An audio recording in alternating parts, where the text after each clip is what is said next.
Assalamualaikum warahmatullahi wabarakatuh. Bismillahi masya Allah, la yasukul khaira illallah.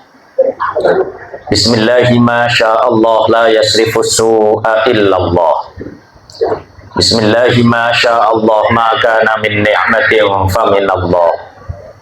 Bismillahi masya Allah, la hawla wa la quwwata illa billah. Alhamdulillahi wa kafa. Wassalatu wassalamu ala sayyidina Muhammadinil Mustafa wa ala alihi wa ashabihi alladhina hum ahlu tuqa wan naqa wan najah, amma ba'du. Dumateng sedaya para masyayikh, para kiai, para ibu nyai, wabil khusus panjenenganipun pembina MUI Kutai Timur Bapak Kiai Haji Sobirin, tokoh masyarakat, asisten 1 Bupati Kutai Timur Bapak Sutrisno,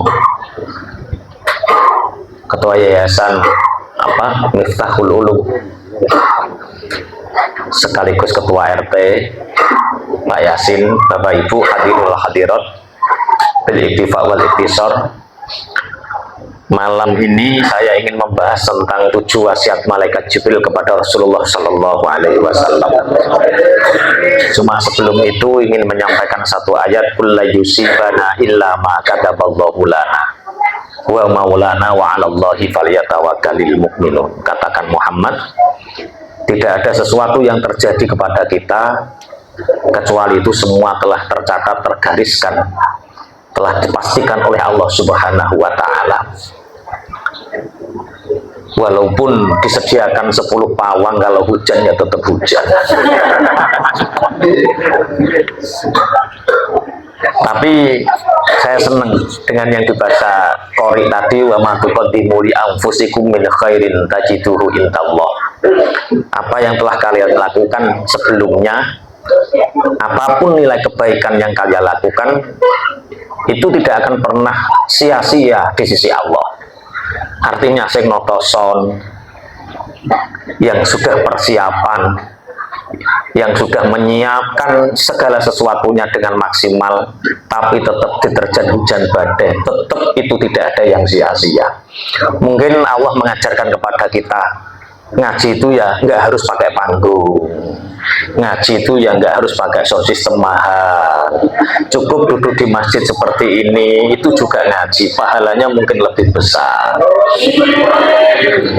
Dan ini untuk menjaga keikhlasan kita. Allahumma amin. Bapak Ibu, ada satu hadis yang diceritakan dari sahabat Jabir bin Abdullah, an Jabir bin Abdullah radhiyallahu anhu qala Nabi sallallahu alaihi wasallam, mazala Jibril yusini bil jar hatta dzanantu annahu yaj'aluhu warisan. Sahabat Jabir bin Abdullah berkata bahwa Rasulullah sallallahu alaihi wasallam bersabda, malaikat Jibril tidak pernah berhenti, selalu berpesan kepadaku, berwasiat kepadaku untuk berbuat baik kepada tetangga. Seakan-akan aku menyangka malaikat Jibril akan menjadikan tetangga itu sebagai ahli waris. Bapak Ibu, di dalam Islam yang mendapatkan warisan itu bukan tetangga, tapi kerabat atau saudara. Kenapa? Karena yang paling berhak direpoti itu kerabat saudara. Yang paling mestinya banyak disambati cara wong Jawa itu saudara. Tapi kenyataannya banyak kejadian, ada saudara yang ketika saudara yang lain sambat, merepoti, nggak pernah hadir. Di dalam kesedihan saudara nggak pernah hadir, nggak pernah datang. Sekali datang minta warisan. Ada di sini yang seperti itu. Orangnya di sini. Coba maju ke depan. Sama Pak Yai Sobirin mau dikasih amplop katanya. Ketika orang tuanya sehat nggak pernah datang, ketika orang tuanya sakit belum parah nggak datang, ketika orang tuanya parah, sangat parah sakitnya baru datang. bawa balsem geliga satu. Dosaro-saro kupenge sikile, orang tuanya meninggal minta jatah warisan 2 kotak sawah. Tapi kenyataannya yang terjadi di lapangan, yang sering direpoti, yang sering disambati, ternyata tetangga. Makanya malaikat Jibril selalu berwasiat kepada Rasulullah, kamu baiklah sama tetangga, seakan-akan tetangga itu berhak mendapat waris. Bapak Ibu pangapunten, ketika ada kebakaran yang pertama kali, yang nolong itu saudara yang ada di Jawa Timur atau tetangga? Tetangga. Ketika kita punya saudara meninggal, yang ngurusi, yang petajis, bahkan yang gali kubur, itu kira-kira saudara Jakarta apa tetangga? Tetangga.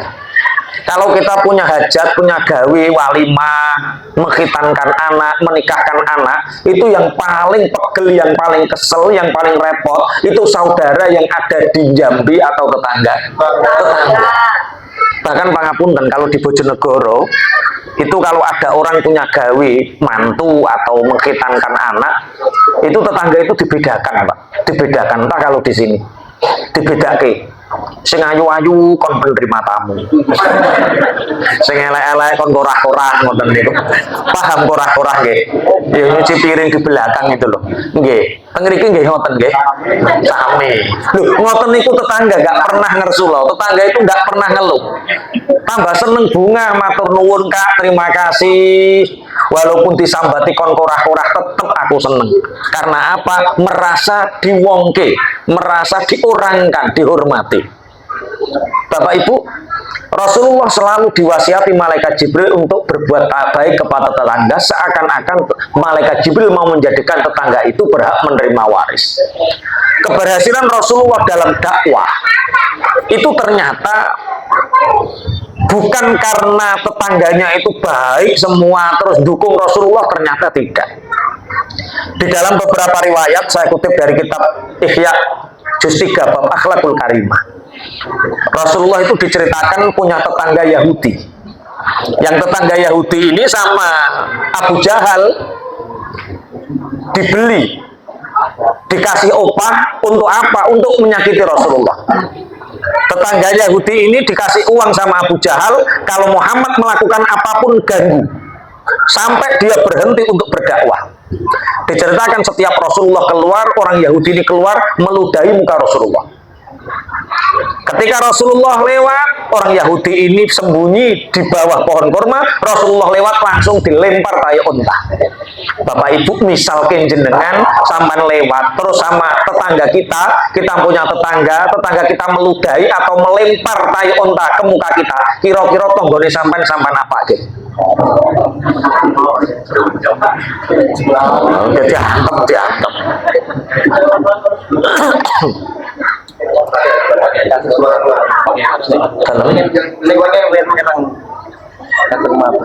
Yang luar mana yang ingin mendengar itu? Yang jauh.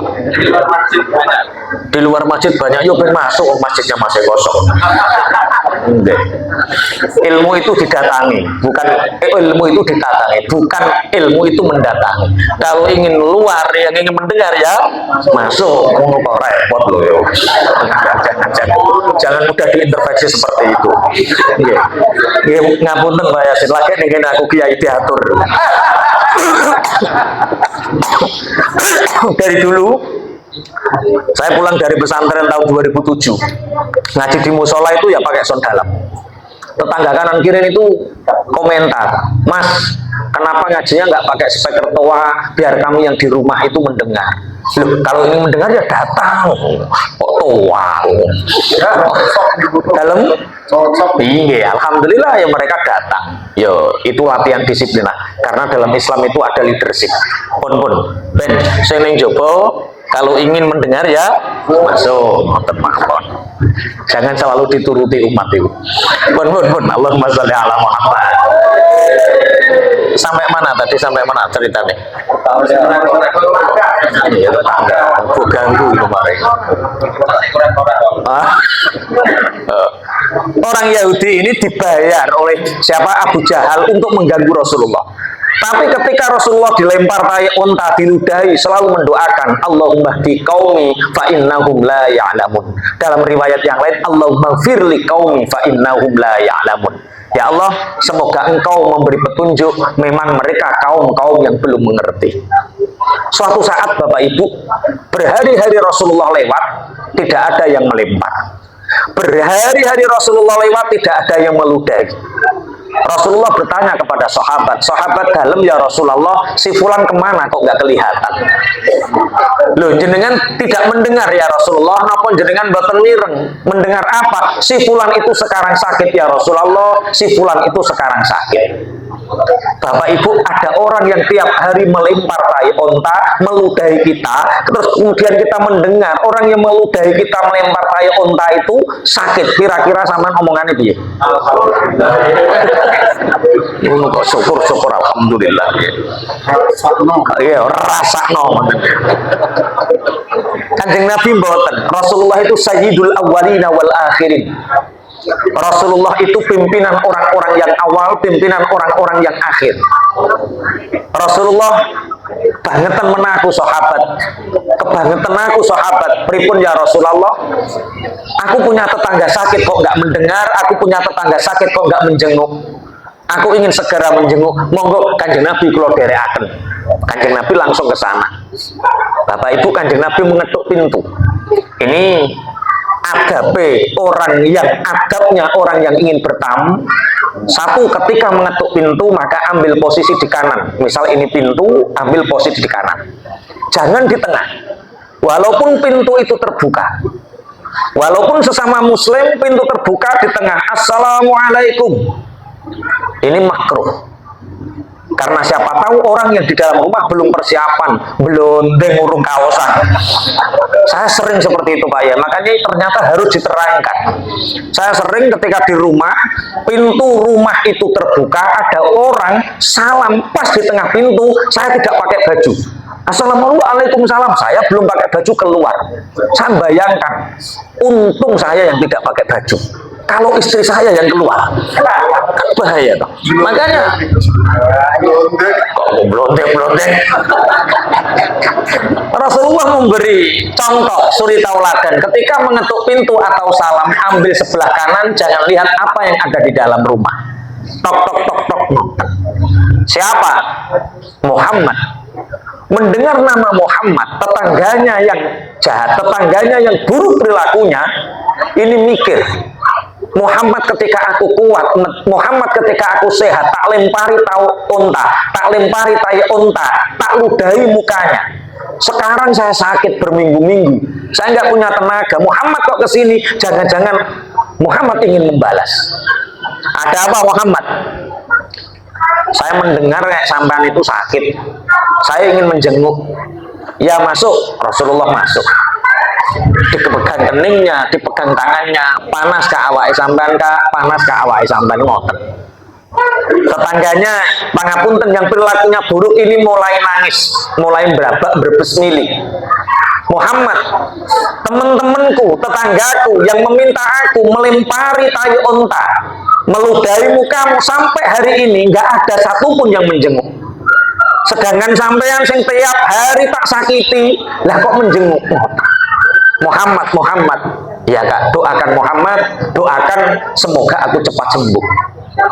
Bapak Ibu, coro sampai yang sing gadah tonggo modelnya teniki, kiro-kiro sama nek mendoakan, piye jajalan, piye nek mendoakan. Ya. Tak dongakno nang waras, tapi yo coba baleni nek ngoceh. Rasulullah mboten. Rasulullah langsung mengegang keningnya dan mendoakan, Allahumma shfi anta syafi la shifaa illa shifa'u shifa'an la yughadiru saqama la ba'sa tahurun insyaallah. Dipegang tangannya, la ba'sa tahurun insyaallah. Bapak Ibu, sampai hari ini masih menjadi tradisi sunnah. Kalau kita menjenguk orang sakit, entah itu kerabat atau tetangga atau orang lain, laki-laki sama laki-laki, perempuan sama perempuan, pegang keningnya, pegang tangannya, doakan seperti doanya Rasulullah. Saya nggak hafal Pak Yai, saya nggak hafal doanya Kanjeng Nabi itu panjang, pakai bahasa Arab, pakai bahasa Jawa boleh, pakai bahasa Indonesia bisa, yang penting mendoakan yang baik. Contoh, dipegang keningnya, nggak usah khawatir kak, nggak usah khawatir, mau sakit ngene wae, insya Allah sembuh, insya Allah sembuh, seperti itu. Pegang tangannya, semangat kak, sembuh sembuh, insya Allah sembuh, terus toh semangat sembuh, itu sunnahnya seperti itu. Jangan pegang keningnya, pegang tangannya, kok seperti ini sakit sampai model ini. Lah terus piye? Keponakan saya persis kaya sampean iki. Ya pucete sama. Lah piye ponakane sampean piye? Mati yo. Teman mantu wong yang mati tenan. Bapak Ibu, Rasulullah itu punya makomul istijabah, punya kedudukan sekali Rasulullah berdoa mustajab. Didoakan oleh Rasulullah sembuh. Ketika sembuh, Muhammad apik men perilakumu. Muhammad begitu mulia perilakumu, begitu indah akhlakmu. Muhammad, aku ingin masuk di dalam agamamu. Muhammad, aku ingin menjadi pengikutmu. Rasulullah dengan akhlakul karimahnya, orang Yahudi yang jahat masuk Islam. Seburuk apapun perilaku tetangga, nek awake apik insya Allah tonggo tetep melu apik. Sebagaimana hadisnya Rasulullah, al insanu abdul ihsan. Manusia itu budak dari kebaikan. Makanya elek kaya apa tonggo diapiki suwe-suwe tetep dadi apik. Pun Allahumma sholli ala Muhammad. Satu, wasiat malaikat Jibril berbuat baik kepada tetangga. Yang kedua, wa mazala yusini bin nisa'i hatta dzanantu annahu sayuharrimu talaqahunna. Yang kedua, malaikat Jibril selalu berwasiat kepadaku untuk berbuat baik kepada istri. Sebenarnya nisa ini artinya beberapa perempuan atau beberapa istri.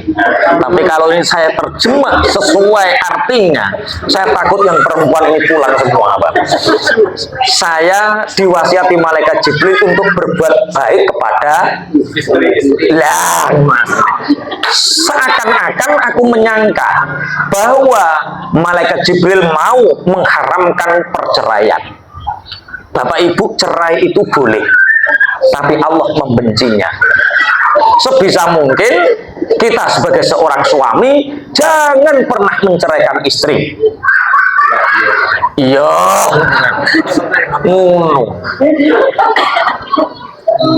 ketok ngempet nambah.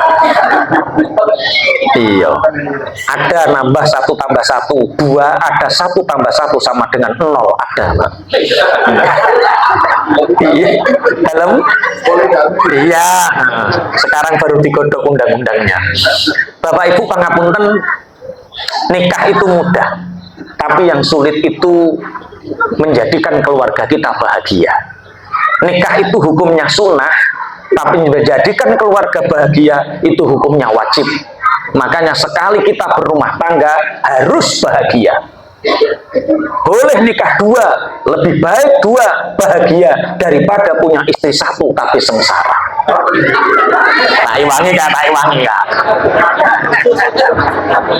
Tapi kalau istri 2 menderita, ya lebih baik 1 tapi bahagia.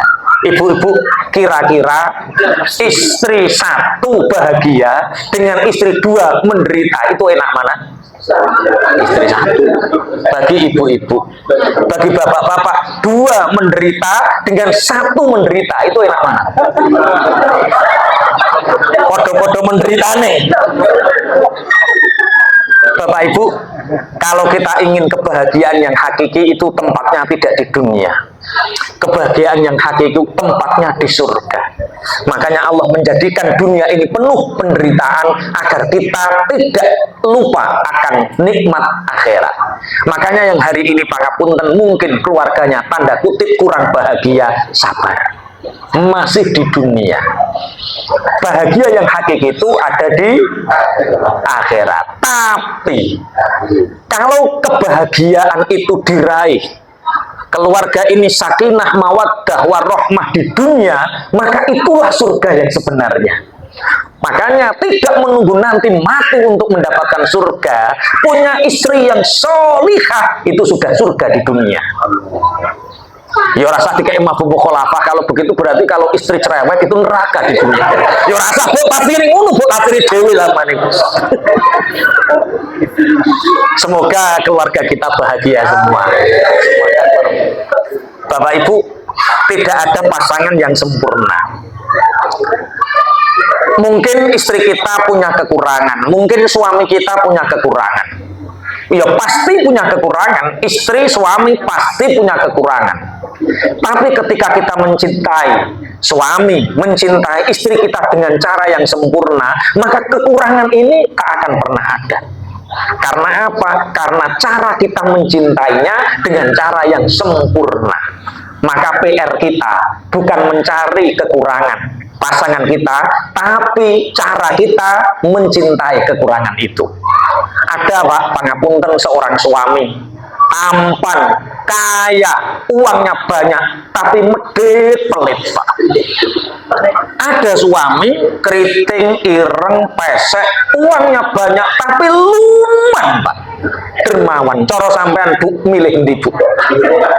Tampan, kaya, pelit, sama pesek, ireng, kaya tapi luman, milih ndi? Ganteng, luman, di surga, di surga. Ada istri itu cantik Pak, langsing semlohe, Masya Allah, tapi boros Pak. Biaya perawatannya banyak, dikasih uang berapapun habis, tapi cantiknya luar biasa. Sama istri ya nggak terlalu cantik, biasa, tapi iri, dikasih berapapun nggak pernah ngeluh. Tahu-tahu bapak itu sawah sudah kita beli, saking irit. Coro sampean milih di Pak, ayu boros, elek irit milih di Pak.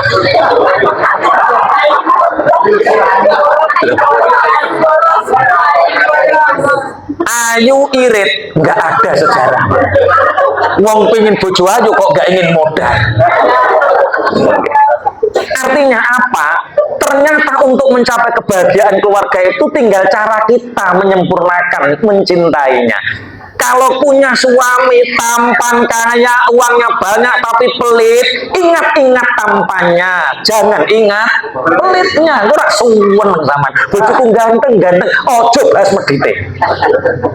Nek bojone sampean pesek, keriting, elek, luman, critakno lumane. Ingat-ingat lumane, ojo ingat-ingat elek.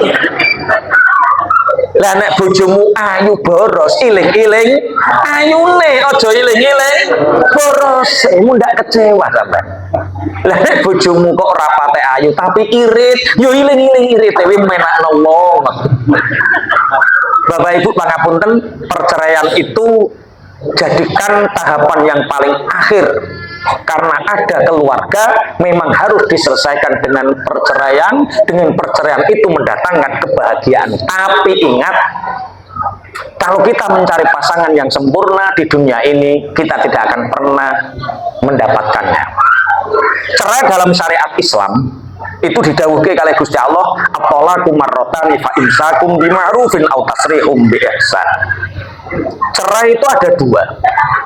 Laki-laki punya cerai itu hanya rojai itu ada dua. Talak satu, talak dua, kemudian talak tiga, namanya talak bain. Artinya ketika seorang laki-laki mengucapkan kata talak, itu tidak harus nunggu KUA, tidak harus pengadilan agama secara syariat untuk mengatakan istrimu sudah terceraikan. Ketika ada seorang laki-laki mengatakan, dek kamu saya cerai, dek kamu saya talak, maka jatuh talaknya. Talak satu. Nah, talak itu ada dua. Satu ada talak namanya talak soreh, dua ada namanya talak kinayah. Talak soreh itu apa? Talak yang mengucapkan kata-kata cerai dengan jelas. Cerai, talak, putus, pegat. Kata Rasulullah, ada dua hal yang serius dan guyonannya jadi, yaitu talak dan rujuk. Misal begini Pak, ada anak main layang-layang, sangkutan, ada merah, ada hijau. Kemudian sampean sama istri itu guyon, dek apa mas? Itu ada layangan itu perean, apa nek perean? Sangkutan. Itu nanti kalau yang merah putus dek kamu tak cerai. Guyon pak, dek yang merah putus beneran, jatuh talak satunya. Iki kok sing lanang kok lenger-lenger mikir apa kae? Oh lenger-lenger model. Iya. Itu talak sore. Maka jangan sekali-kali semarah apapun kita tahan, jangan ucapkan kata cerai, jangan ucapkan kata pegat, kata putus, kata talak. Yang kedua ada talak kinayah. Talak sore ini kamu niat, kamu marah, kamu guyon jadi pak. Dalam keadaan santai, ikhtiar, guyon semua jadi. Yang kedua ada talak kinayah, tidak mengucapkan kata cerai tapi punya niatan untuk menceraikan. Ada seorang suami marah sama istrinya mengatakan, dek, dulu dek sebelum aku menikah badanku gemuk, penghasilanku lumayan, pikiranku bahagia.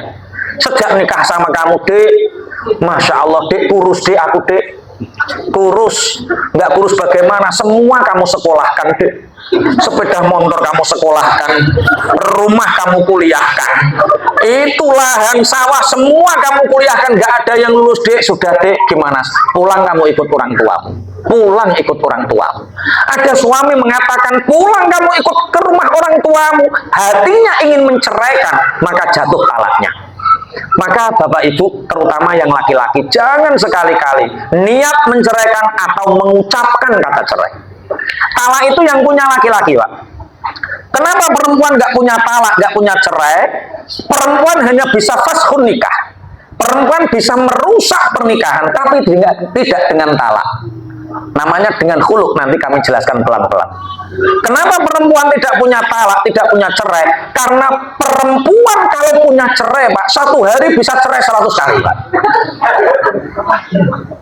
Perempuan itu kalau marah, dek pak, apa ceraikan aku pak?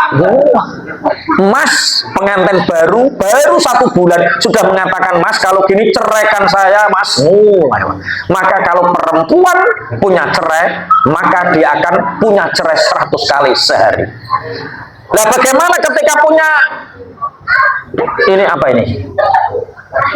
Nanti saja ya, nanti saja, nggak usah dibagi dulu. Wong sampean yo cakuken arah ngombe wae. Sudah jangan dibagi dulu. Dalam ta'limul muta'alim itu kalau ngaji ya sudah ngaji saja. Bahkan ketika orang datang itu nggak boleh salaman. Kalau Ibrahim Az-Zarnuji mengatakan kalau sedang taklim ada orang datangnya sudah nggak usah disambut, datang saja, duduk. Di sini kok teh kotak jendung ke wayah ngaji. Ya pangapunten nggak, saya kalau ngaji itu tidak berbicara apa yang ingin didengar, tapi berbicara apa yang Anda harus dengar. Kalau seperti ini kan ya wis diling-iling. Oh berarti nek wayah ngaji aja geleman antum jajan ngoten niku. Wayah ngaji nuruti wong jaba, apa nuruti wong jaba. Rumah tangga seperti itu. Rumah tangga gak akan bahagia kalau nuruti orang jobo terus pak. Rumah tangga itu yang dibina orang jero, bukan orang jobo. Yang dibangun pondasinya dulu, tiangnya dulu, kamarnya dulu, yang penting-penting dulu. Adapun orang jobo itu nggak penting. Sekarang orang itu yang dipentingkan orang jobo pak, orang luar. Kamarnya bocor pak, alah gak penting, gak kelihatan dari luar. Terasnya itu penting, terasnya dia PI demi wong jobo pak, kamarnya bocor, dapurnya bocor pak. Jadi istrinya pak, opo kalau gitu buat rumah itu jangan buat rumah pak, buat teras saja pak. Gak usah buat rumah, buat teras saja. Wes sampai mana tadi? Bab cerai tadi. Teras apa ya? Kalau laki-laki punya namanya talak, kalau perempuan punya namanya khulu. Khulu itu apa? Ketika ada suami zalim, tidak bertanggung jawab, tidak menafkahi. Nafkah itu ada 3. Dan laki-laki wajib menafkahi secara 3 hal. 1. Nafaqatul iyal, nafkah keluarga. Sandang, pangan, papan, kesehatan, pendidikan, jajan, saubur rampene, itu jenenge nafaqatul iyal. Yang kedua ada nafaqatul zaujah, nafkah khusus istri. Karena istri itu nanti dalam bab wirasah lidzakari mithlu hadzil unthayain, kalau dia punya keluarga meninggal, istri itu bagiannya separuh dari bagiannya hak laki-laki. Makanya istri itu harus dikasih tabungan, namanya nafaqatuz zaujah. Contoh gini, Dek, apa mas? Ini yang 5 juta dek untuk nafkah keluarga dek ya. Ini untuk bayar listrik, untuk beli belanja, untuk bayar sekolah ya anak-anak. 5 juta dicukup-cukup ke dek saulan ya mas. Ini yang 2 juta dek tak tambahi dek 2 juta khusus untuk kamu. Gak akan saya tuntut, gak akan saya tanya. Ini hak kamu yang 2 juta, namanya nafaqatuz zaujah. Ki kok lenger-lenger itu? Iki wong kene piye? Nafkahe modele piye wong kene? Pokok iki ngono ya. Cukup ra cukup ya iki. Medhit wong lanang kene, medhit ya. Wong lanang sing dijatah. Gimana? Pokok bendaharanya ibu, berapapun untuk ibu. 10 juta nyobu ngoten, 15 juta nyobu ngoten. Laki-laki yang seperti itu, nafkah nggak dibagi dengan baik. Laki-laki kok semua hartanya untuk istri, semua gajinya untuk istri. Laki-laki yang seperti itu biasanya mudah gampang terkena penyakit, Pak. Penyakit apa? Penyakit wedi karo sinetron. Mau poligami takut, mau ngasih orang tua takut, mau ngasih anak yatim takut, terbayang wajah istrinya, Pak. Makanya ya wong lanang kudu duwe delikan, Pak. Yo sithik-sithik lah kudu duwe celengan. Wes kok bahas apa to sampe? 1 nafaqatul iyal, 2 nafaqatuz zaujah, nomor 3 nafkah batin. Ketika laki-laki tidak memberi salah satu dari nafkahnya ini, apalagi punya karakter buruk, apa Pak ya sing jenenge mokondo apa? Wong lanang yang tidak mau menafkahi istri tapi minta istri itu namanya apa? Lah ya mokondo. Ada komodo. Bukan komodo. Apa Bu namanya? Mokondo ya. Modal konoan doang kuwi lho, komodo. Modal konoan doang ku mokondo.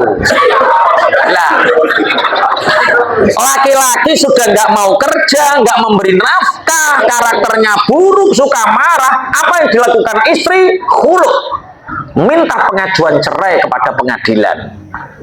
Apa bedanya talak dengan khulu, Bapak Ibu? Kalau talak ada rojai, bisa kembali. Tapi kalau khulu, kalau istri yang menceraikan suami dengan fashun nikah, karena fashun nikah maka tidak ada rujuk. Ini perbedaannya. Kalau istri yang menceraikan lewat pengadilan tidak ada rujuk, kalau tolak ada rujuk. Sudah.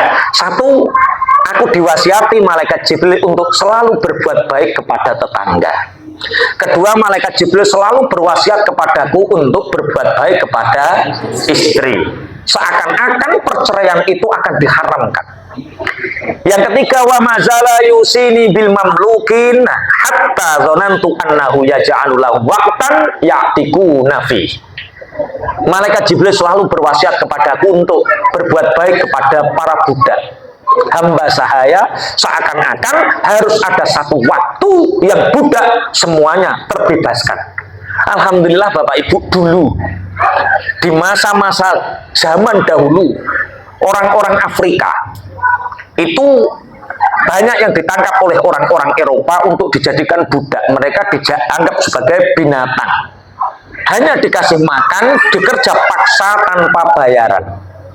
Kemudian terjadi masa peperangan di mana antar negara, ketika terjadi 2 negara peperangan, maka yang kalah, yang perempuan dijadikan amat atau budak sahaya, anak-anaknya juga dijadikan budak. Yang laki-laki ada 2, bisa ditebus kalau ingin merdeka, kalau enggak ditebus sebagai tahanan perang, dia akan dijadikan budak. Islam hadir Bapak Ibu melalui 3 hal. Satu dengan menebus, mengibrokkan bagi orang Islam yang punya Buddha, memerdekakan secara langsung, pahalanya besar seperti yang dilakukan Abu Bakar kepada Bilal bin Rabah, Ammar bin Yasir dan lain sebagainya, dengan menebus secara langsung, membebaskan secara langsung. Yang kedua ada namanya mukatab. Mukatab itu Buddha ini dikasih pekerjaan separuh hari, yang separuh lagi dia disuruh bekerja mengumpulkan uang, ditentukan berapa harganya, ditebus untuk menebus dirinya sendiri, namanya mukatab. Yang ketiga dengan menjadikan umul walad, yaitu ketika amat budak perempuan dimiliki oleh sayyid laki-laki, kemudian dinjima dan hamil, maka anaknya merdeka, kemudian ibunya menjadi umul walad. Umul walad ketika sayyidnya mati, maka umul walad sudah menjadi apa? Merdeka. Makanya ada yang salah paham tentang ini, sehingga di beberapa negara Arab kalau ada orang yang jadi TKW perempuan itu dianggap budak, Pak. Sehingga dikeloni, berdikeloni dua anak. Ciri merdeka, lah kurang ajar ngoten niku. Alhamdulillah dengan hadirnya Islam dengan tiga cara ini, hari ini semua orang merdeka. Tanda-tanda merdeka: satu, ibadah nggak ada yang ganggu. Jadi dengan ibadah enten sing ganggu napa mboten? Nggak ada. Ketika kerja dapat bayaran selayaknya. Di sini kalau bekerja dapat bayaran apa tidak? Dapat. Berarti jenengan sudah betul-betul merdeka, tidak menjadi budak. Terus hadis ini prakteknya apa? Sekarang budak sudah tidak ada, Pak Yai. Hadis ini aplikasinya apa? Aplikasinya satu. Kalau kita punya teman kerja, maka bayarlah upah sebelum kering keringatnya. Artinya beri hak-hak teman kerja kita.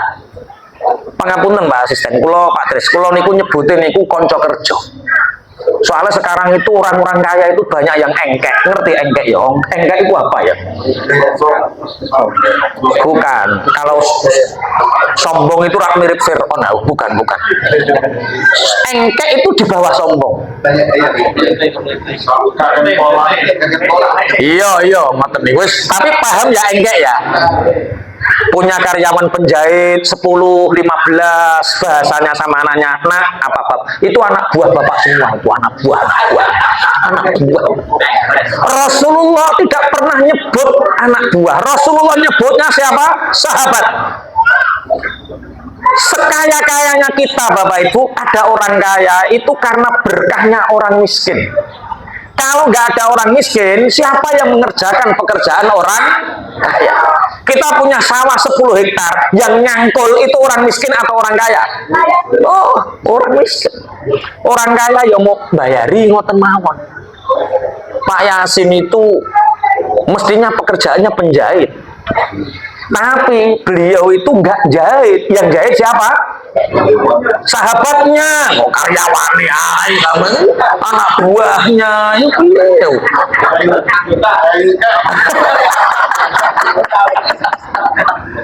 Makanya pangapunten, Rasulullah itu memuji orang miskin itu luar biasa, Pak.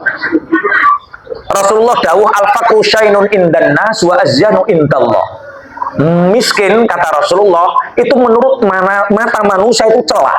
Di mata manusia orang miskin celah, tapi di mata Allah sangat menjadi penghias. Orang miskin itu masuk surga 500 tahun lebih cepat daripada orang kaya. 500 tahun orang miskin sudah di surga, orang kaya masih dihisab. Berarti enak miskin atau enak kaya, Pak?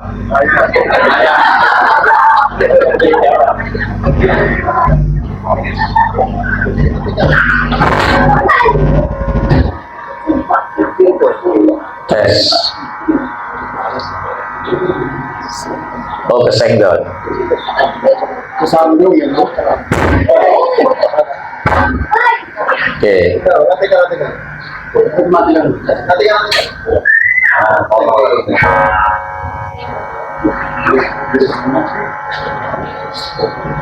Tes. Pun jelas nggih? Pun Allahumma sholli ala Muhammad. Sampai mana tadi? Enggak sing tinggi.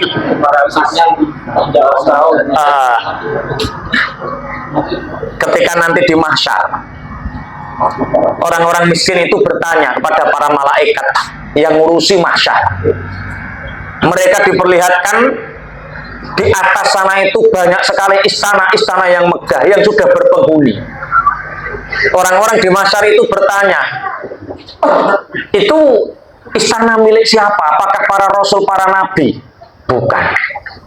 Itu istana milik siapa? Itu istana milik orang-orang miskin yang beriman dan sabar. Enak berarti. Yang paling cepat masuk surga itu besok orang miskin, Pak. Karena orang miskin di dunia itu seperti orang yang nggak punya uang masuk Indomaret, Pak. Orang nggak punya uang masuk Indomaret, mau apa deh? Klik, keluar nggak ada yang nanya, mau nggak ngambil apa-apa kok.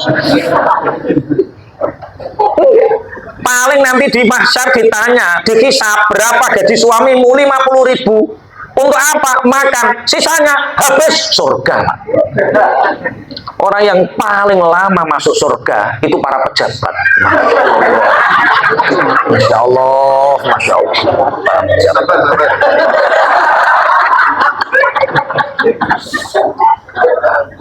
Makanya nanti ada satu orang, selain orang musyrik, selain orang kafir, walaupun nanti pada akhirnya dientas dari neraka, tapi sekali dia di akhirat itu nggak ada hisab, Pak, langsung ke neraka. Siapa? Pejabat yang zalim, Pak. Wah, itu nggak ada hisabnya, langsung neraka, Pak.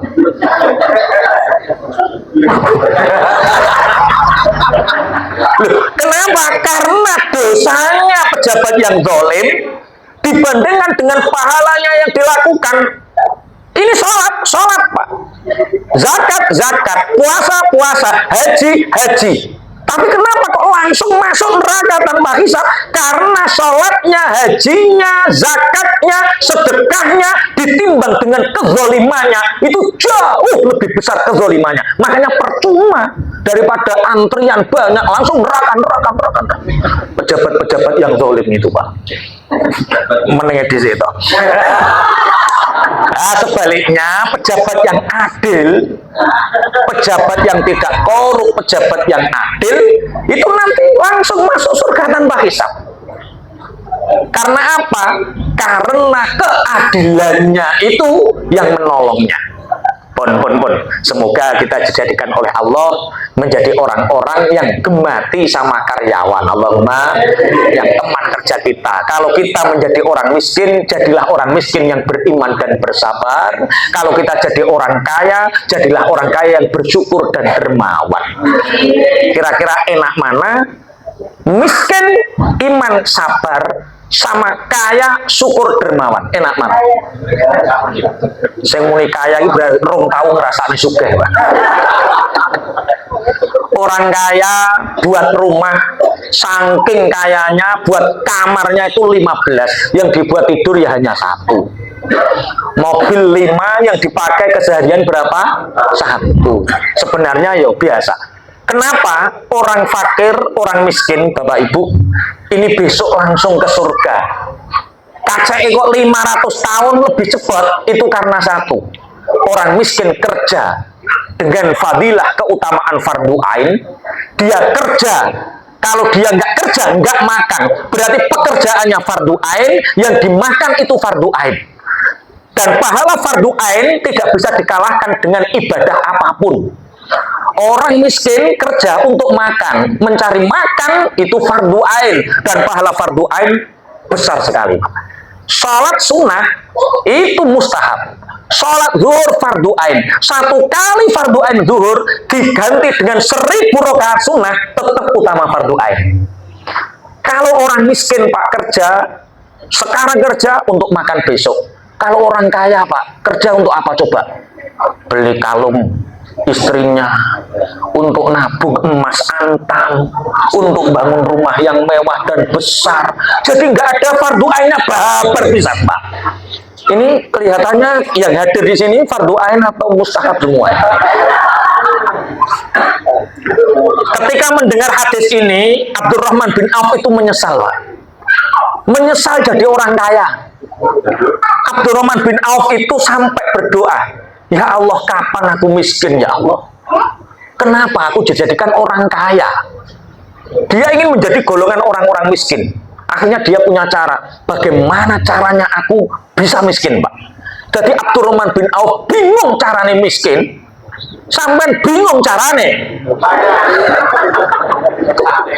Jadi Abdurrahman bin Auf bingung jadi bagaimana cara jadi miskin, sedangkan kita bingung mencari cara agar jadi orang kaya. Akhirnya saat itu para sahabat sebagian besar dominan pengekspor kurma. Jadi kolaan kurma itu banyak, beberapa gudang untuk diekspor. Terjadilah perang yang namanya perang Hunain. Perang yang butuh waktu yang sangat panjang. Perjalanan untuk menuju Syam. Ada apa lagi itu?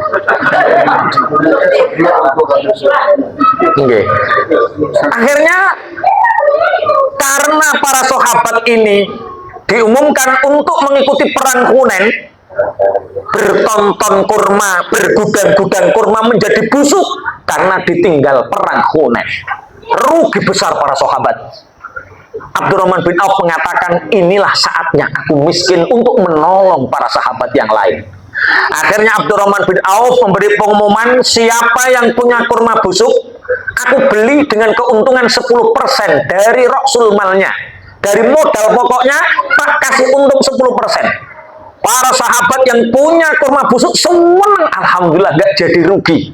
Hartanya Abdurrahman bin Auf habis untuk membeli kurma-kurma busuk. Seneng hati ini Pak, alhamdulillah sekarang aku jadi orang miskin. Karena apa? Hartanya berganti menjadi kurma busuk. Tiba-tiba ada kejadian heboh. Di Yaman itu ada musibah pagebluk. Sekali pagi sakit panas, sore mati, sore sakit panas, pagi mati. Pagebluk itu berkepanjangan. Dan ditemukan satu-satunya obat untuk menyembuhkan yaitu kurma yang sudah busuk, coro saiki difermentasi, Pak. Maka saat itu Yaman mencari siapa yang punya kurma busuk. Mendengar Abdurrahman bin Auf datanglah ke Madinah. Kurma busuk ini dibeli dengan harga 20% dari modal. Habis Pak kurma busuknya Abdurrahman bin Auf. Kata Abdurrahman bin Auf, ya Allah, betapa sulitnya untuk jadi orang miskin. Oh, ternyata kaya miskin iku wis ana takerane. Jadi kalau kita memang oleh Allah diberi kekayaan, bersyukurlah, berdermalah. Kalau kita dijadikan oleh Allah menjadi orang miskin, beriman dan bersabarlah. Pun Allahumma sholli ala Muhammad. Satu, malaikat Jibril wasiat untuk berbuat baik kepada tetangga. Nomor kali berbuat baik kepada istri. Yang ketiga berbuat baik kepada budak. Kalau sekarang ya karyawan. Yang keempat, bolo yo sahabat.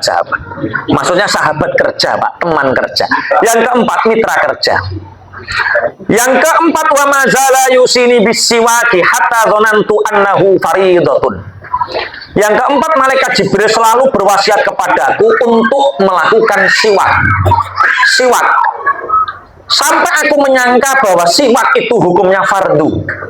Siwak itu apa? Siwak itu pekerjaan. Pekerjaan membersihkan mulut, gigi, rahang dari kotoran sehingga bau mulut menjadi harum, lisan menjadi fasih. Itu namanya siwak.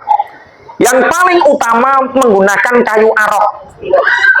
Kayu arok, paham nggih kayu arok? Kalau ada orang pulang haji, pulang umroh, sampai bawa gula 10 kilo, dikasih sajadah kandel.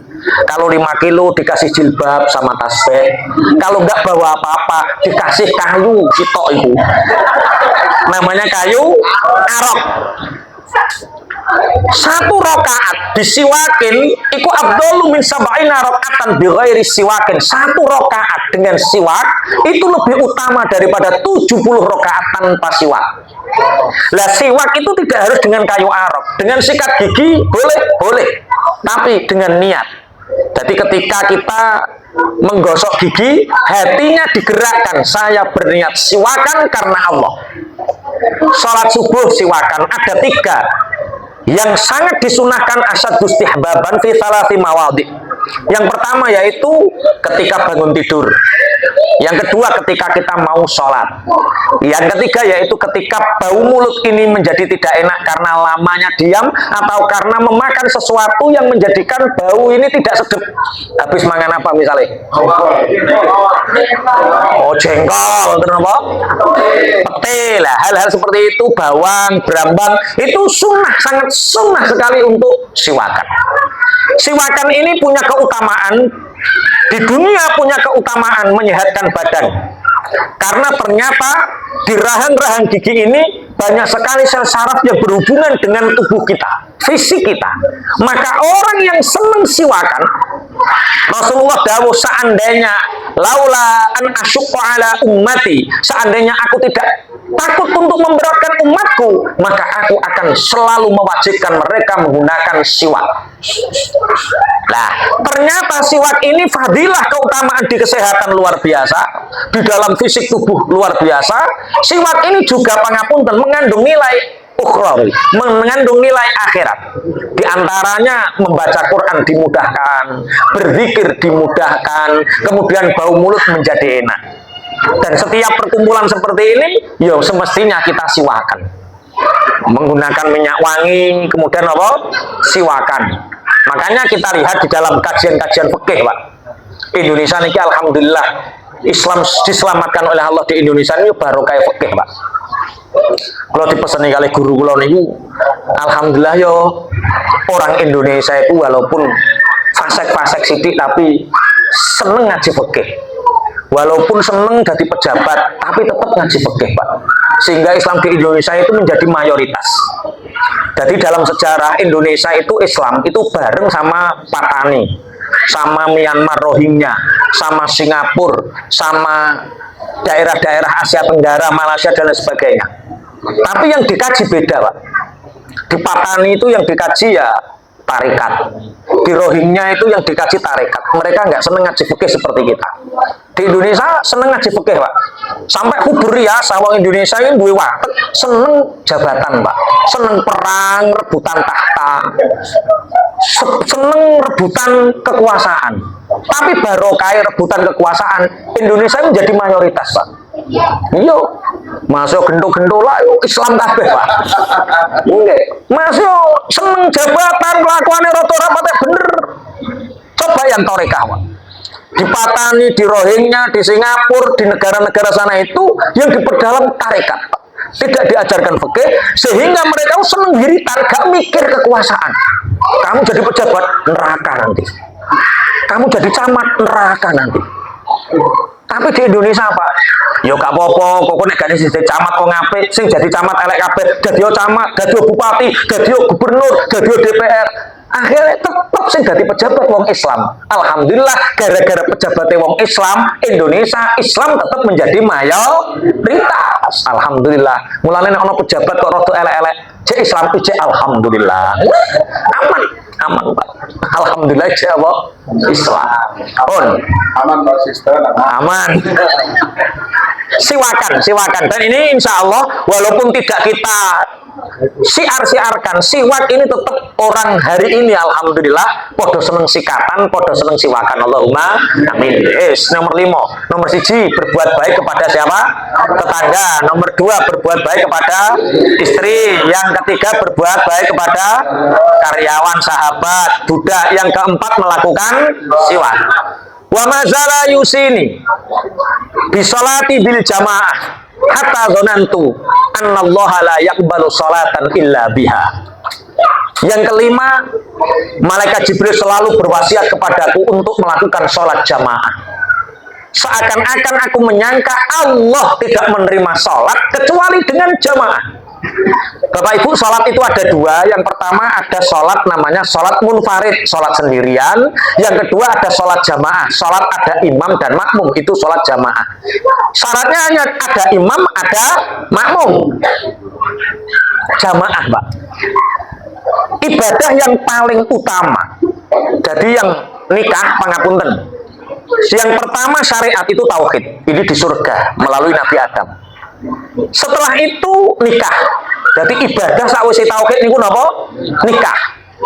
Dan nikah itu ibadah terlama yang kita jalani. Salat 5 menit, Pak.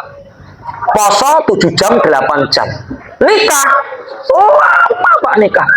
Makanya kau pernikahan menderita, lama menderita. Ibadah yang terlama itu apa? Nikah. Lah yang ketiga, di antara ibadah yang diperintah Allah di langit, di antara selain tauhid dan nikah adalah sholat. Puasa diperintahkan ketika di dunia, zakat diperintahkan ketika di dunia, tapi sholat Rasulullah dipanggil langsung melalui Mi'raj. Bapak Ibu pangapunten, ketika Mi'raj niku Kanjeng Nabi didhawuhi, ketika Mi'raj Rasulullah itu diperlihatkan berbagai macam kejadian-kejadian yang ada di akhirat. Di antaranya Rasulullah itu diperlihatkan akhir zaman itu yang seneng ngaji itu laki-laki atau perempuan, Pak? Perempuan. Laki-laki atau wanita? Wanita.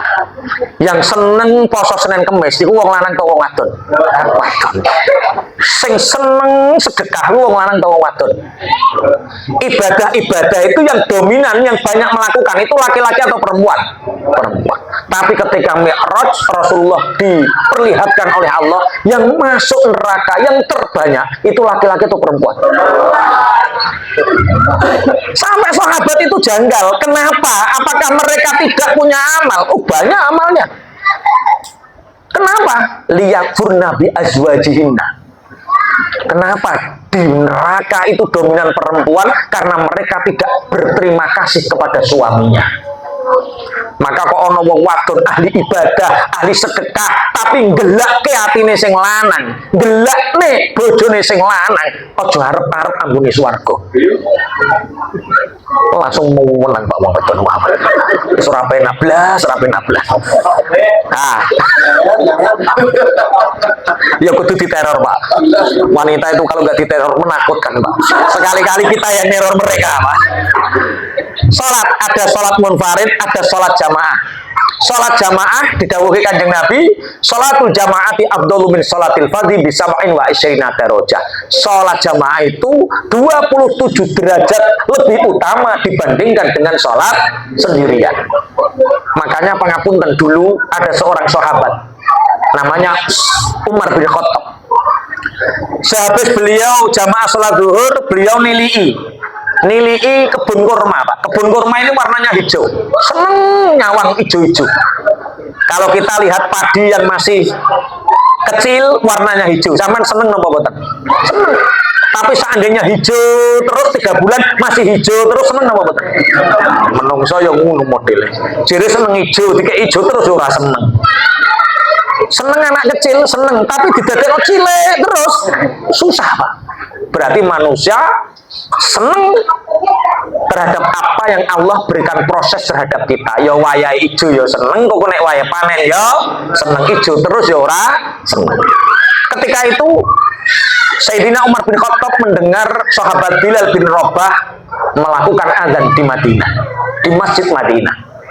Bergegas Sayyidina Umar bin Khattab dari kebun kurma menuju Masjid Madinah. Ternyata sampai di Masjid Madinah sholat jamaah sudah dilakukan. Menyesal Sayyidina Umar bin Khattab keliling Madinah. Setiap orang ditanya, sudah sholat jamaah asar? Sudah. Kalau belum, ayo sholat jamaah sama aku. Keliling Madinah, Pak. Nggak ada satupun orang yang belum sholat jamaah. Semua sudah melakukan sholat jamaah. Di Sangatta juga seperti itu ya. Sulit mencari yang belum sholat gitu ya. Piye-piye ning kene model. Wah, mirip-mirip Madinah berarti gini. Akhirnya Sayyidina Umar bin Khattab itu menyesal, Pak.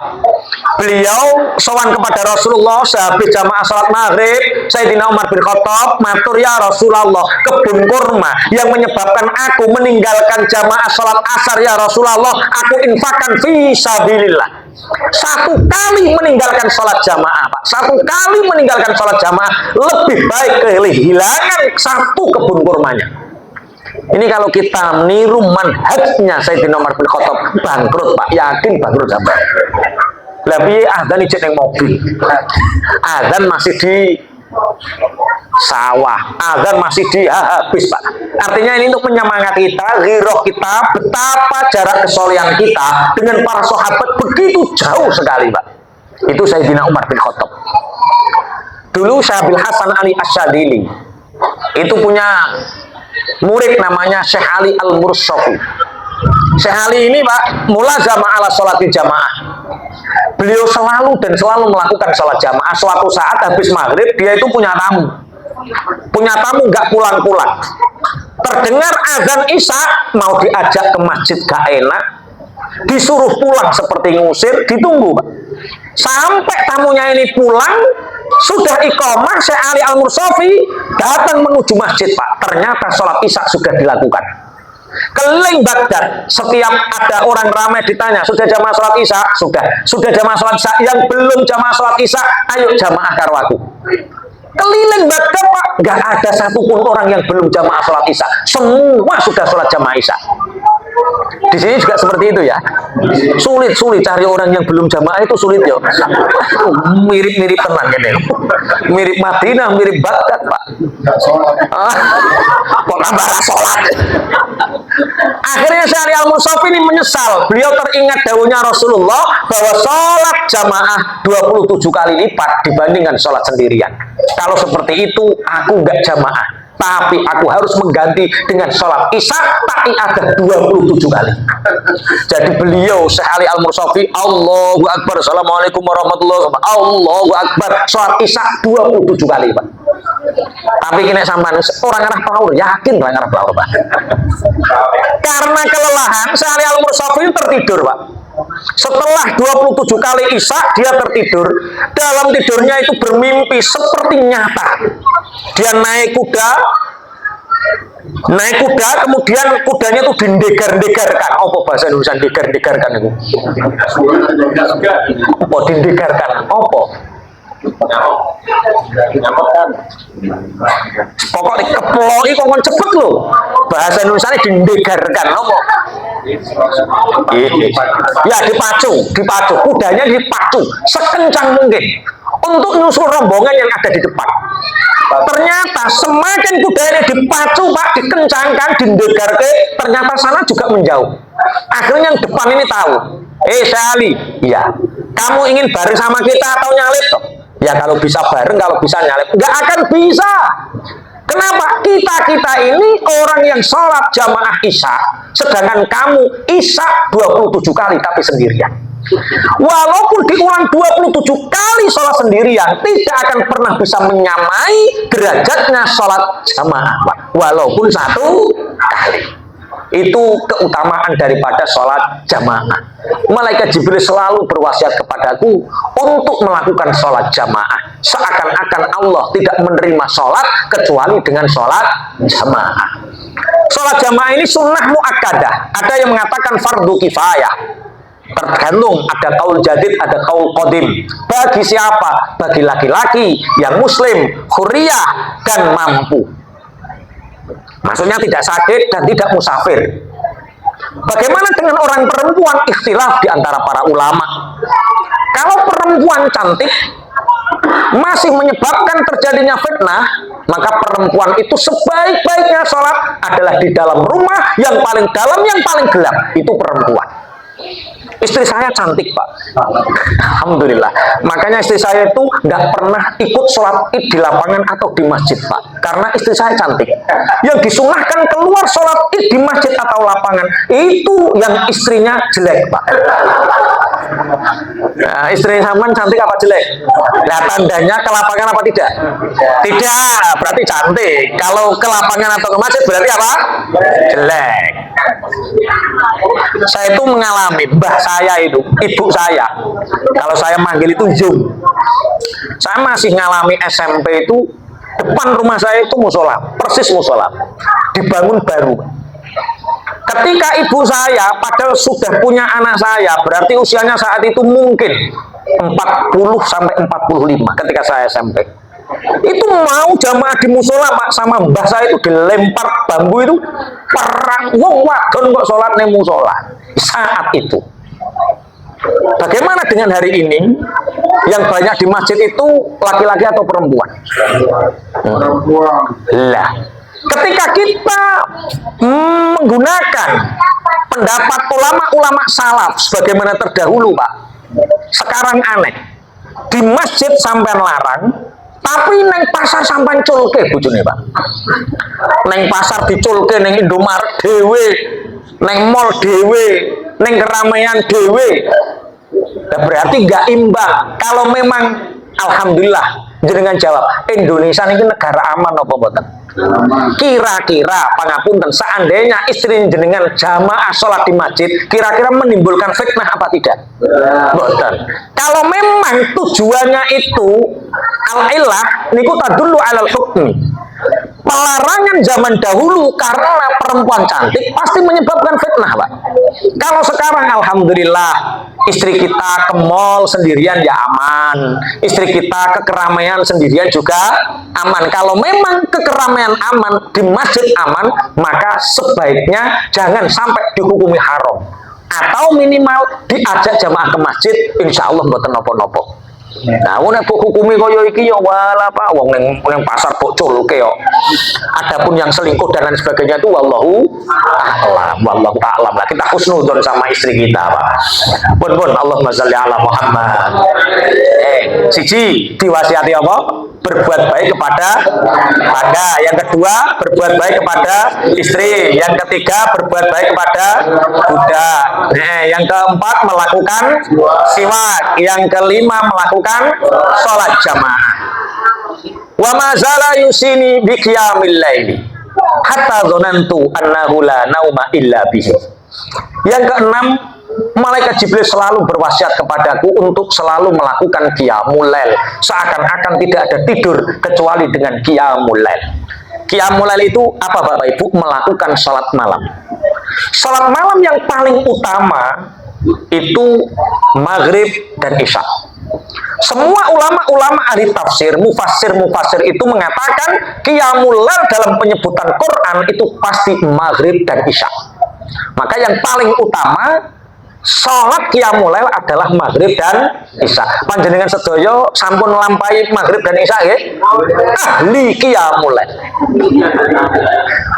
Berarti panjenengan sedaya ahlu qiyamul lail. Allahumma amin. Jangan sampai melakukan qiyamul lail yang nawafil, yang sunnah, meninggalkan dua ini. Makanya kalau kita sudah maghrib dan isya berarti sudah qiyamul lail. Kemudian Kanjeng Nabi dawuh qiyamul lail dabus sholihin. Qiyamul lail itu menjadi ciri khasnya orang soleh, perilakunya orang soleh. Ini qiyamul lail yang mana? Di samping maghrib dan isya ada nawafilus sholat, namanya qiyamul lail, sholat malam. Sholat hajat bisa, sholat taubat bisa, sholat mutlak bisa, istikharah, tahajud bisa, hajat bisa. Cuma bedanya, sholat hajat dilakukan di siang hari, boleh. Sholat taubat di siang hari, boleh. Istikharah siang hari, boleh. Sholat tasbih siang hari, boleh. Sholat hajat siang hari boleh, malam hari juga boleh.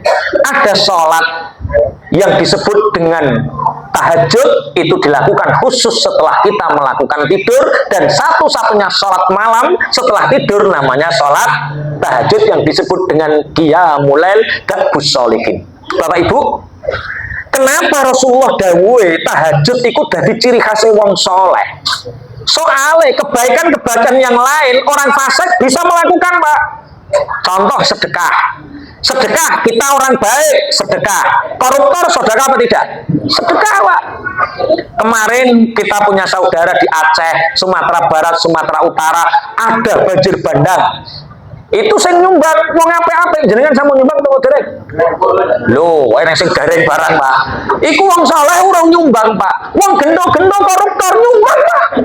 Ana sing manggul beras, ana sing manggul masyaallah itu. Jadi sedekah itu orang saleh ya sedekah, orang buruk ya sedekah. Bahkan pelacur sedekah, Pak. Ada temen itu pelacur, Pak. Ramadan itu kan sepi tau. Ramadan itu pelacur sepi, Pak. Ada temennya itu mau pulang kampung nggak punya uang. Ini loh, Sudah, ini bawa pulang uang ini untuk uang saku. Ini hutang mbak, enggak tak hutangkan, ini tak sedekahkan. Sesama pelacur sedekah. Sampean ora trimo barang makruh bareng mbok sedekahno, Pak. Rokok bareng mbok sedekahno. Enggak. Oh, ternyata sedekah itu bukan ciri hanya orang baik. Orang yang tidak baik pun bersedekah. Tapi coba para koruptor suruh tahajud tengah malam, mampu. Pelacur suruh tahajud tengah malam, mampu apa tidak? Tidak. Berarti qiyamul lail itu dabus sholihin. Betul-betul qiyamul lail itu ciri khasnya orang soleh. Kalau kita ingin ngukur kita ini soleh apa tidak, ya ukur kowe tahajud apa ora. Nek tahajud alhamdulillah rodok soleh awake. Ais nek umpama qiyamul lail, nek pengin soleh ya wis. Kamu sudah qiyamul lail, sudah maghrib dan isya. Saya bayangkan Pak, seandainya qiyamul lail tidak memasukkan maghrib dan isya, habis sampean Pak. Ini enggak ono sing soleh kabeh. Tapi kadang-kadang kita enggak fair ya.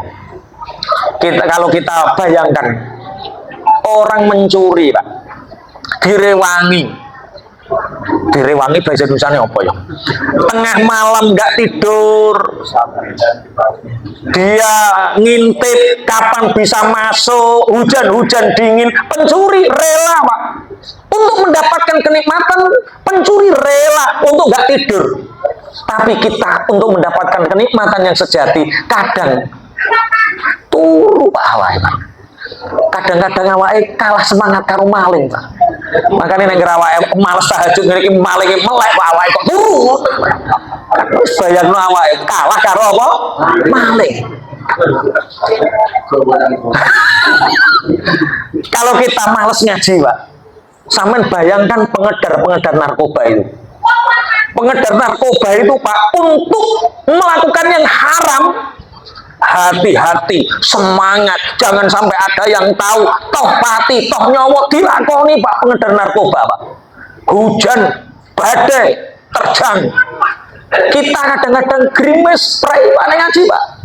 Nah ngerape pray ngaji, ingat ini pengedar narkoba saja semangat, masa saya tidak? Masa semangat kita sebagai pelaku kebaikan kalah karo pengedar narkoba sing pelaku kejahatan. Wes, ini sudah jam 11. Tadi jam setengah 10. Ini 1 jam setengah masih ada 1. Ini dilanjutkan atau sudah? Sekalian. Ya sudah sekalian. Ini 7 soalnya. 1, berbuat baik kepada tangga. 2, berbuat baik kepada ketiga, kepada Buddha. Yang keempat, melakukan siwak. Yang kelima, melakukan sholat jamaah. Yang keenam, melakukan qiyamul lail. Yang terakhir, yang keenam. Yang ketujuh, wa ma zala yusini bi dzikrillah hatta dzanantu annahu la naf'a fil qawli illa bihi. Malaikat Jibril selalu berwasiat kepadaku untuk selalu zikrullah, menyebut asma Allah. Seakan-akan tidak ada yang bermanfaat di dalam ucapan kecuali dengan zikrullah. Bapak Ibu, semua yang keluar dari mulut itu menjijikkan. Saya ulang, semua yang keluar dari mulut itu menjijikkan. Apa yang keluar dari mulut? Ludah, terus nopo malih? Riak, terus nopo malih? Untah, terus nopo malih? Wah, saya mau iler seringane turu lho. Yo iler yo. Masa bahasa Indonesia iler ngono to? Apa bahasa Indonesia? Liur kok iler itu piye? Liur. Semua yang keluar dari mulut itu menjijikkan kecuali 4 hal. 4 hal ini menjadikan mulut kita itu bernilai. 1, zikrullah, menyebut asmanya Allah. Baik itu la ilaha illallah, subhanallah, astagfirullah, la haula wa la quwata illa billah. Yang kedua adalah qiraatul Quran, membaca Al-Quran. Yang ketiga adalah taklim, mengajarkan ilmu. Yang keempat, muamalah, menawarkan dagangan. 4 hal ini menjadikan yang keluar dari mulut itu bernilai. Selain itu, menjijikkan. Yang kita bahas adalah zikrullah. Bapak Ibu, zikrullah itu apa? Menyebut asmanya Allah. Rasulullah bersabda, "Adz-dzikrul khafiyyu afdaluz dzikri." Zikir khafi itu sebaik-baiknya zikir. Zikir itu ada dua, ada zikrul khafi, ada zikrul jahri. Zikrul khafi itu apa? Hati kita berzikir, hati kita menyebut asmanya Allah, Allah, Allah, Subhanallah, Subhanallah. Hati menyebutkan, lisan diam. Maka itu disebut zikir khafi, dan itu sebaik-baiknya zikir. Zikir khafi satu kali mengalahkan 4.000 zikir bilisan. Jadi ono wong zikir atine tok, lisane tidak mengucapkan, satu kali zikir dengan hati mengalahkan 4.000 zikir dengan lisan. Nah, yang kedua ada zikrul jahri atau zikru bil lisan. Lisane ngucapke tapi atine lali. Lisan mengucapkan, hati dan pikiran lupa. Lisannya yo la ilaha illallah, la ilaha illallah, la ilaha illallah, tapi atine karo pikirane la ilaha illallah. Lho wong kuwi kok klambine anyar la ilaha illallah. Alah utangan paling la ilaha illallah. Sedelongas paling ditarik la ilaha illallah. Hatinya lupa, pikirannya lupa, tapi lisannya mengucapkan. Dan terus kita ini yang mana Bapak Ibu? Kita ini yang zikir dengan hati atau dengan lisan? Dua-duanya tidak. Lu bangetan berarti Pak. Kita ini punya wukuf. Kalau di dalam ilmu tasawuf, manusia berzikir itu ada wukufnya. Wukuf itu tempat kita berzikir. Nah, wukuf itu ada dua. Ada wukuf zamani. Yang kedua ada wukuf adadi. Nanti kita berada di mana? Contoh.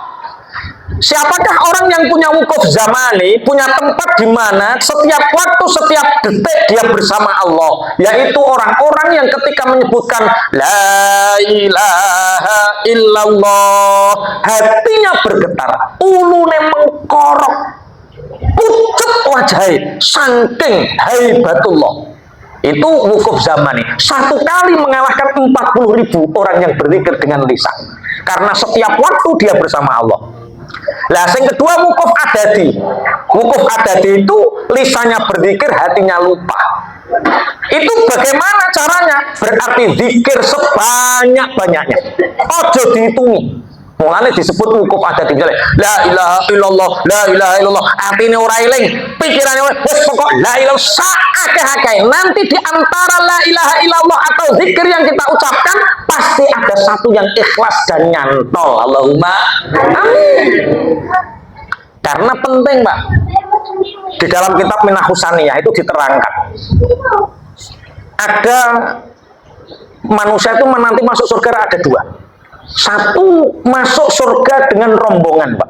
Sing disebutkan Allah wasiqal ladzina taqaw rabbahum ilal jannati zumara. Orang-orang yang bertakwa itu oleh Allah digiring nanti masuk surga itu rombongan. Rombongan itu enak, Pak, sing bertanggung jawab, sing pemimpin rombongan itu. Iya. Iya, sing yang lain geruduk-geruduk ikut, geruduk-geruduk ikut. Itu siapa? Orang-orang yang mulazamah ala salatil jamaah. Sing imami mlebu swarga, makmum geruduk-geruduk swarga, Pak. Yang kedua, ada orang masuk surga itu sendirian, Pak. Berhadapan dengan Allah sendirian yang disebutkan dalam ayat wa kulluhum atihi yaumal qiyamati farda. Dan mereka sowan kepada Allah dalam keadaan sendirian. Siapa mereka? Alumni neraka.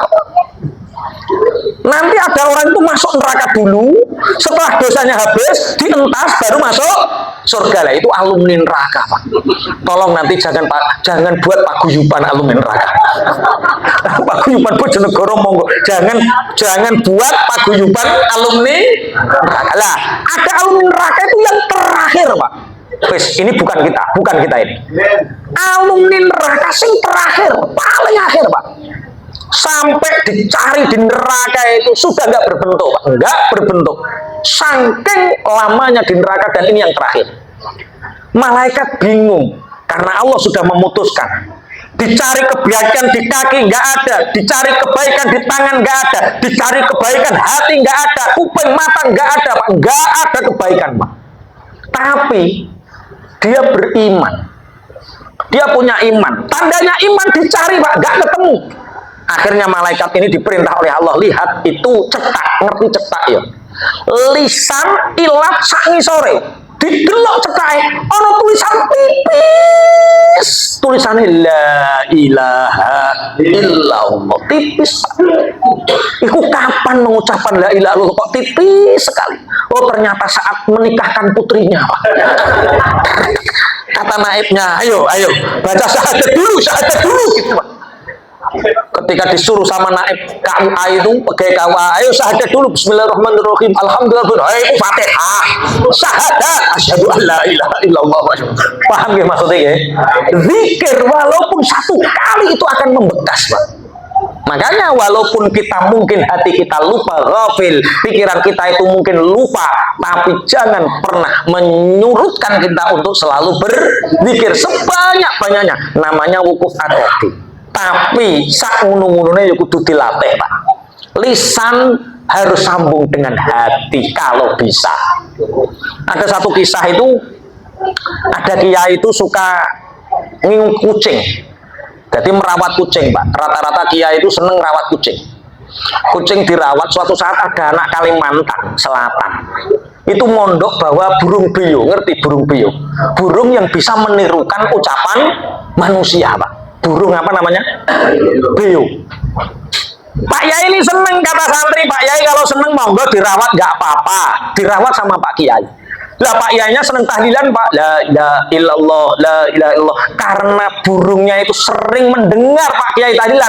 Burungnya ini la ilaha illallah, la ilaha. Burungnya Kiai, Pak. La ilaha illallah burungnya Kiai. Nah, burungnya preman ya beda, Pak. Burungnya preman ono cah wedok liwat cewek. Ngoten. Ini burungnya Kiai. Jadi iso nyebut la ilaha illallah. Suatu saat Pak Kiai ini mimpin tahlil, Pak. Mimpin tahlil. Oh lupa kalau kucingnya di sini, burungnya di sini, Pak. Ketika susuk Mbah Yai, tahu-tahu kucing ini, Pak, lubyuk manuk bio, Pak. Keok, mati, Pak. Burung mati, Pak Yai menutup dengan doa, nangis, Pak. Masuk kamar. Dia itu beliau keluar itu hanya ngimami sholat, makan, masuk kamar lagi. Kata Bu Nyai, Pak. Mung manuk biyo kok tangisi kaya ngono. Wis tosok tak tumbasno sing luwih mahal, sing luwih larang. Diam saja, Pak. Sampai berhari-hari masih nangis di dalam kamar. Akhirnya ibunya ini memanggil santrinya, Kang, dalem Bu Nyai. Burungmu itu, beo itu kalau di Kalimantan Selatan harganya berapa? Ada yang 5 juta, ada yang 7 juta Bu Nyai. Ya sudah, ini tak kasih uang 10 juta. Yang 7 juta belikan burung beo yang lebih baik, yang 3 juta untuk perjalananmu pulang pergi. Pamitan sama Pak Kiai, ben ora nangis ning jero kamar ngoten. Pak Kiai, enten nopo Kang santri?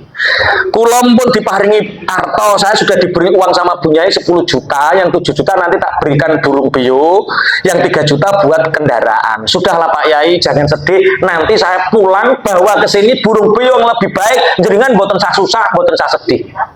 Kata Pak Kiai, saya sedih itu bukan karena mikir burung beo, Kang.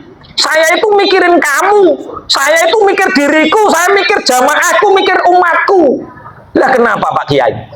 Lah ya toh Kang, burung beo ini tiap hari tahlilan. Burung beo ini tiap hari la ilaha illallah, la ilaha illallah. Lah kok ketika ditubyuk kucing, lah kok keok-keok? Kenapa enggak la ilaha illallah yang disebut, kenapa kok keok-keok? Ini karena burung beo ini mengucapkan la ilaha illallah hanya sampai lisannya, tidak sampai hati. Sing tak tangisi ku awakku, sing tak tangisi awakmu, sing tak tangisi umatku. Ketika mereka nanti berzikir hanya sampai lisannya la ilaha illallah, la ilaha illallah hanya sampai lisan, tidak sampai hati. Ketika ada malaikat Israel datang, dia tidak menyebut la ilaha illallah, tapi kok keok-keok. Ini orang bahas keok-keok, kok keok-keok. Paham maksudnya ya? Ternyata zikrul khafi itu luar biasa. Makanya Bapak Ibu pangapunten, kelupaan tadi tentang bab sholat jamaah, di mana sholat jamaah itu perintah pertama kali yaitu ketika bulan Rajab, yaitu dengan peristiwa Isra wal Mi'raj. Bapak Ibu pangapunten, sedikit kalau nyampaikan tentang Rajab 10 menit betul apa-apa. Nggih. Rajab niki pun tanggal berapa? Tanggal berapa Rajab? 20 Rajab. Apa yang dilakukan ketika Rajab? Satu, wonten hadis saking musnadipun Imam Ahmad. Karena ada kelompok yang mengatakan ini tidak hadis, ini hanya doa para kiai. Maka saya jamin ini hadisnya Rasulullah yang di dalam kitab Musnad Ahmad, yang disampaikan oleh Anas bin Malik. Karena Rasulullah idza dakhala fi Rajaba yaqulu Allahumma barik lana fi Rajaba wa Sya'bana wa ballighna Ramadhana. Yaitu ketika Rasulullah masuk bulan Rajab, maka Rasulullah sering berdoa, Allahumma barik lana fi Rajaba wa Sya'bana wa ballighna Ramadhana. Sampun apal sedaya nggih? Perbanyak doa itu. Sehabis sholat itu yang dibaca, ketika di dapur itu yang dibaca, ketika perjalanan itu yang dibaca. Perbanyak doa itu. Ya Allah, berilah kami berkah di bulan Rajab, berilah kami berkah di bulan Sya'ban, sampaikan kami sampai pada bulan Ramadan itu. Yang kedua, apa yang dilakukan? Puasa. Rasulullah dawuh, sumil huruma watruhu, rawahu Abu Dawud. Sumposo sapa sira al huruma ing pira-pira ulan mulya. Watruk lan ninggalo sapa sira hu ing saum, rawahu Abu Dawud. Kanjeng Nabi dawuh, berpuasalah di bulan-bulan yang mulia dan tinggalkanlah sebagian puasa itu. Rawahu Abu Dawud. Artinya apa? Ada 4 bulan yang dimuliakan oleh Allah, yaitu apa? Dzulqa'dah, Dzulhijjah, Muharram, dan Rajab. Sebagaimana firman-Nya Allah, Inna iddatasy syuhuri indallahi 12 syahran fi kitabillah yauma khalaqas samawati wal arda minha arba'atun hurum. Sesungguhnya hitungan bulan selama 1 tahun menurut Allah yang tercatat di dalam Lauh Mahfuz, mulai Allah menciptakan langit dan bumi, 1 tahun jumlahnya ada 12 bulan. Bapak Ibu, ternyata angka 12 yang difirmankan oleh Allah di dalam Al-Quran ini tidak hanya tentang hitungan bulan, tapi berkaitan dengan kejadian-kejadian luar biasa di alam raya ini. Saya contohkan, La ilaha illallah itu jumlah hurufnya 12. Muhammadur Rasulullah itu jumlah hurufnya berapa? 12. Kanjeng Nabi lahir tanggal 12. Kanjeng Nabi wafat ya tanggal 12. 1 tahun ada berapa bulan? 12. 1 hari ada berapa jam? 12. 1 malam ada berapa jam? 12. 1 minggu ada berapa hari? 1 minggu ada berapa hari? 12. Senin, Selasa, Rebu, Kamis, Jumat, Sabtu, Ahad, Paing, Pon, Wage, Kliwon, Legi. Membahas rolas kok jawab itu iki. Sing ora Jawa bingung ya apa maksude. Nggih. Minha arba'atul hurum, di antara 12 bulan itu ada 4 bulan yang dimuliakan, yaitu Dzulqa'dah, Dzulhijjah, Muharram, Rajab. Berarti Rasulullah memerintahkan berpuasalah di bulan-bulan haram, di bulan-bulan yang mulia, di antaranya Rajab. Berarti berpuasalah di bulan Rajab. Watruhu, tapi jangan semuanya, sebagian tinggalkan. Berarti melakukan puasa di bulan Rajab hukumnya sunnah, meninggalkan puasa di bulan Rajab hukumnya juga sunnah. Berarti cara sampean penak poso atau penak ora poso? Ya maksudnya meninggalkan itu setelah melakukan, kok ora poso kabeh. Maksudnya walaupun sehari, walaupun 2 hari berpuasalah di bulan Rajab. Yang ketiga, memperbanyak tobat. Karena Rajab itu disebut syahrullah, ulane Gusti Allah. Sing digawe nandur. Koko wayah Sa'ban nyiram, koko panen wayah apa? Ramadan. Tanduran sing paling apik yaitu taubat. Makanya para sahabat diajari Rasulullah ketika bulan Rajab perbanyak doa, Rabbi firli warhamni wa tub alayya. Sampun hafal nggih? Cobi Rabbi firli warhamni wa tub alayya. Terus bulan Rajab ini disebut syahrul isti'dad, bulan persiapan. Dulu para sahabat, para tabi'in di salafun saleh, ketika masuk bulan Rajab, itu yang dilihat itu Ramadan. Ramadan. Apa yang aku persiapkan untuk menyambut bulan Ramadan? Bekal apa yang aku persiapkan? Mulane takmir masjid ngeten iki kudu ndang do rapat. Remaja masjid ndang do rapat. Iki Ramadan ada kegiatan apa? Yang sholat rawatib yang imami siapa? Yang sholat tarawih yang imami siapa? Rojab iki rapate aja kok Ramadan karek rong dino lagi rapat. Rojab rapat. Kalau di sini sholat tarawih yang imami itu yang sepuh apa yang masih muda? Yang masih muda, biar fresh Pak. Untuk kaderisasi. Nek sepuh-sepuh ngoten niku sing sae. Tapi kadang sunnahnya hilang. Sunnahnya sholat tarawih yang nganggu minyak wangi. Lah nek sepuh sholat tarawih 20 rakaat yo nganggu GPU Pak. Yo ambune kok GPU. Istiqdat bulan persiapan. Gen kula ngeten iki takmir karo remas pun rapat Pak. Rapat apa? Rapat Ramadan sudah 5 tahun ini itu yang sholat tarawih di masjid jami Pak dikasih kupon sing 16 tahun ke atas kuponnya rupanya kuning, warnanya kuning, nama alamat nomor HP, yang kecil 15 tahun ke bawah warnanya hijau nama alamat nomor HP Pak. Untuk apa? Untuk dikasihkan ketika dia sholat tarawih di masjid jami sing kuning kumpul ke kuning, sing hijau kumpul ke hijau. Untuk apa? Ketika malam takbir Pak. Jadi takbir itu ada dua, satu takbir muqayyad, nomor 2 takbir mursal. Disunahkan ketika malam Idul Fitri, malam Idul Adha itu ada takbir muqayyad. Setiap habis sholat sejak 1 Syawal sampai imam masuk sholat habis sholat takbir, jadinya takbir muqayyad. Allahu Akbar nih. Ono takbir mursal, takbir yang dilepaskan di jalan-jalan raya, di pasar, di sawah, di rumah takbir. Makanya dulu kiai-kiai itu ketika malam Idul Fitri, malam Idul Adha, takbir apa jadinya? Keliling. Orang-orang bawa oncor, lisannya mengucapkan Allahu Akbar, Allahu Akbar. Lisannya mengucapkan, hatinya bergetar mengagungkan asma Allah. Itu dulu Pak, itu dulu. Sekarang ada takbir keliling Pak. Tapi yang mengucapkan bukan lisannya, tapi apa? Song. Tambah horor ke barat. Nah, makanya terus Pak Lurah itu rundingan. Ini bagaimana Mas? Nggak usah takbir keliling Pak Lurah. Orang-orang itu kasih kupon. Kasih kupon Pak. Tenggen kula niku nek malam Idul Fitri, lanang wadon cilik gede ngumpul teng masjid semua. Ngumpul di masjid semua, dikasih kupon satu-satu. Kalau dia tarawih 28 kali, tambah malam Idul Fitri, dia punya kupon 29 kali Pak. Punya kesempatan hadiah Pak.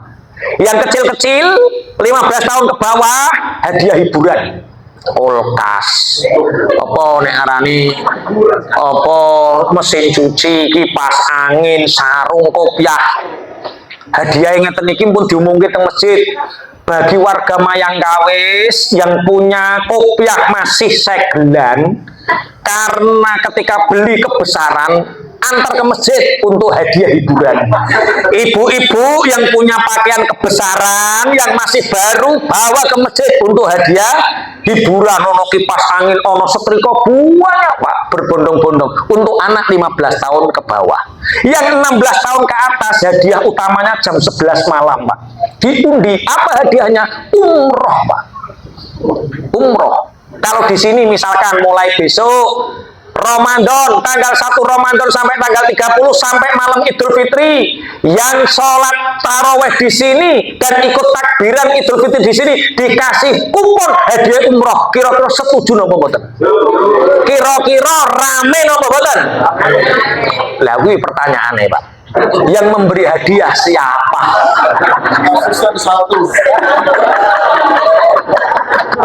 Sing maringi hadiah sopo? Nek tenggen kula sing maringi hadiah Pak Lurah Pak. Dadi malam Idul Fitri niku sing maringi hadiah Pak Lurah, Idul Adha niku sing maringi hadiah umroh niku kula. Dadi gentenan yo kiyaine yo lurahe gantian. Rame Pak nek malam Idul Adha, Idul Fitri rame. Dadi enggak ada sondore keliling Pak. Kalah karo takbir mursal sing dilakoni di masjid tapi hadiahe umroh itu namanya syahrul istiqdad, bulan persiapan. Mugi-mugi wonten barokah manfaatipun. 7 wasiat malaikat Jibril datang kanjeng Nabi Muhammad sallallahu alaihi wasallam. Al-Fatihah. A'udzubillahi minasyaitonir rajim. Bismillahirrahmanirrahim. Rahmanir Rahim Maliki Yaumiddin Iyyaka na'budu wa iyyaka nasta'in Ihdinas siratal mustaqim siratal ladzina an'amta 'alaihim ghairil maghdubi 'alaihim waladdallin. Kafana bihadza ihdinas siratal mustaqim. Wassalamualaikum warahmatullahi wabarakatuh.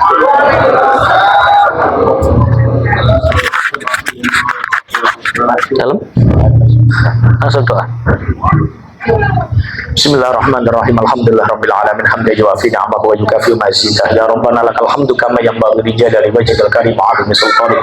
Salatu wassalamu ala sayyidina Muhammadin walhamdulillahirabbil alamin. Allahumma inna maghfirataka arja min a'malina ya Allah wa inna rahmataka awsa'u min dhunubina ya Allah. Allahumma illam nakun ahlan an nablu rahmatak fa rahmatuka ahlun anta bulughana li annaha wasi'at la syai' ya arhamar rahimin. Allahumma barik lana fi Rajab wa Sya'bana wa ballighna Ramadhana. Allahumma rabbana fir lana warhamna wa tub alaina innaka antat tawwabur rahim. Rabbana atina min ladunka rahmatan wa hayyi lana min amrina rasyada. Allahumma inna na'udzubika min jahdil bala wa darki syaqwa wa su'il qada wa syamatatil a'da. Rabbana atina fid dunya hasanah wa fil akhirati hasanatan wa qina adzabannar. Sallallahu ala sayyidina Muhammadin subhana rabbika rabbil izzati amma yasifun wa salamun alal mursalin walhamdulillahi rabbil alamin. Bismillahil Fatihah. Alhamdulillah rabbil alamin arrahmanir rahim iyyaka na'budu wa iyyaka nasta'in ihdinas siratal mustaqim.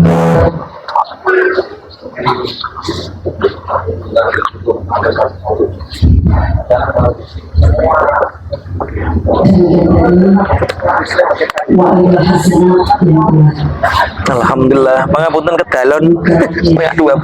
Ngantuk kok. Baru ngantuk. Alhamdulillah. Seneng memang saya terima dengan. Oh, nggih. Ngantuk saya. Biar sampai jam 1 jalan.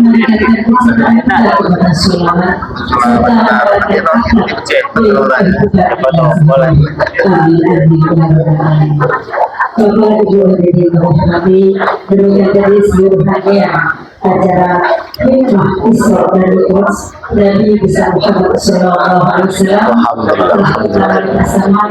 Mudah-mudahan sebenarnya yang paling penting di masyarakat itu ya yang disampaikan ada referensi. Jadi ketika ada referensi itu ya apapun temanya itu mesti membangun, mendidik. Kadang-kadang ya itu kadang-kadang nggak ada referensinya, bicara ngalor ngidul nggak ada anunya, itu ada nggak? Banyak yang begitu. Oke, banyak. Assalamualaikum warahmatullahi